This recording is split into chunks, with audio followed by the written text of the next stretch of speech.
1867 में एक typewriter Pioneer ने QWERTY लेआउट सेट किया ताकि उसके salesman typewriter word easily type कर सके।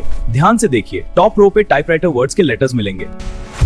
इस वर्ड का हर एक लेटर कीबोर्ड की टॉप रो से ही आता है और टाइपराइटर को कॉमनली यूज्ड इंग्लिश वर्ड्स में सबसे लंबा वर्ड माना जाता है जो सिर्फ टॉप रो के लेटर से टाइप होता है। और इंटरेस्टिंग फैक्ट कहते हैं कि पुराने टाइपराइटर के जमाने में सेल्स पीपल इसी वर्ड का यूज करके मशीन का डेमो दिखाया करते थे।